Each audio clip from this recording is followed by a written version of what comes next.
नमस्कार सर्व B Ed धारकांनो. जसे की तुम्हाला माहीतच आहे की आपल्याला चांगली संधी आलेली आहे की कंत्राटी भरतीला उच्च न्यायालयाने परवानगी दिलेली आहे. तर ही परवानगी दिल्याच्या नंतर आता सर्वांनाच प्रतीक्षा लागलेली आहे की बाबा केव्हा आता ही याची जाहिरात येतील. प्रत्येक जिल्ह्यातून आपल्याला माहिती आहे की सर्वच जण याची आतुरतेने वाट पाहत आहेत. कारण आपण बी एड धारक भरपूर आहेत. सर्वांनाच आपल्या आपल्या क्षेत्रामध्ये काहीतरी करायचं आहे, जॉब शोधायचा आहे, सगळ्यांची धडपड चालू असते. पण आपल्याला जॉब वॅकन्सीज तेवढ्या हव्या तेवढ्या नाही आहेत. मग आता आपण काय करायचं? सगळेजण वाट पाहत आहेत की सरकारनं तर शिक्षक भरती TET पास होऊनही सुरू नाही केलेले. तर कमीत कमी TET पास नाही झालं तर कमीत कमी काहीतरी कंत्राटी बेसनं काम आहे ना. आपल्याला एक कुठेतरी आपला उपजीविका भागावी, त्याच्यामुळं सर्वांची धडपड चालू आहे की बाबा हे कंत्राटी भरती आता कधी सुरू होणार आहे ना. उच्च न्यायालयानं आपल्याला परवानगी दिलेली आहे की तुम्ही कंत्राटी भरती आता सुरू होणारच आहे. त्यानुसार 18,106 आणि समायोजनाला स्थगिती आल्यामुळे त्याच्या पण ज्या जागा रिक्त राहणार आहेत आणि येईल त्या काही दिवसामध्ये पण जागा रिक्त होणार आहे. अशा पकडून मला वाटते 22-23 हजार जागा आहेत. पहा, कंत्राटी भरती नसली असती तर नियमित टीचर इथे TET पास होणाऱ्याला ह्या जागा राहिल्या असत्या. ते दुःख मी समजू शकतो. TET वाले जे पास झालेले आहेत, टेट पास झालेली आहेत, तर त्यांनी एवढी मेहनत घेऊन वगैरे तरी पण आपल्या ज्या TETच्या जागा निघत नाही आहे, शिक्षक भरतीच्या जागा निघत नाही. आणि गव्हर्मेंट काय करतं की हे नियमित टीचर न घेता कंत्राटी भरतीनं टीचर घेत आहे.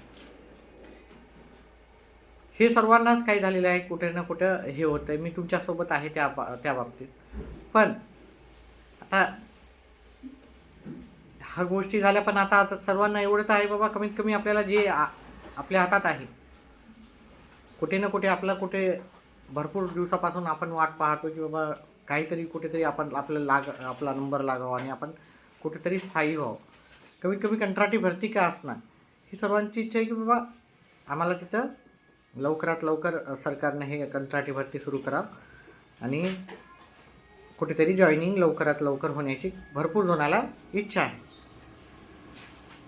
स्पेशली ही इच्छा त्यांना जास्त आहे ज्यांचं TET पास नाही आहे, TET किंवा CTET जे उत्तीर्ण नाही आहेत. कारण त्यांना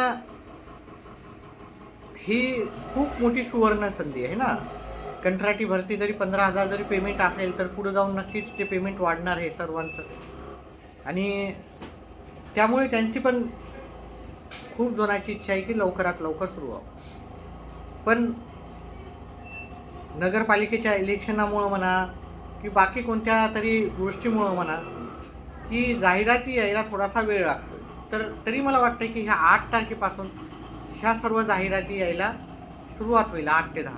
आता त्याच्यामध्ये मी काय प्रशासकीय किंवा कोणत्याही याच्यामध्ये नसल्यामुळं ते एक्झॅक्टली डेट सांगू शकत नाही. पण लवकरात लवकर यायला हवी. आणि ही पूर्ण महाराष्ट्रातील प्रत्येक जिल्ह्यामध्ये ह्या जागा निघणार आहेत. त्याच्यामुळे काळजी करू नका की तुमच्या जिल्ह्यात निघतील किंवा नाही.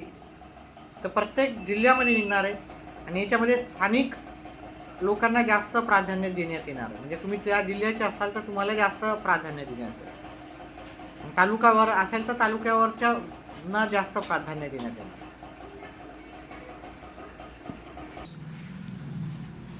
तुर्तास तरी एवढंच. जशीच माहिती येईल, जशा जागा ज्या जिल्ह्याच्या येतील आणि किती जागा आहेत, काय नाही, कशी याचं वयोमर्यादा काय असेल किंवा बाकी सगळ्या नियम अटी जसं जाहीर होईल ते तसं मी तुम्हाला नक्कीच त्याचे अपडेट देईल. सध्याच्याला एवढंच. धन्यवाद.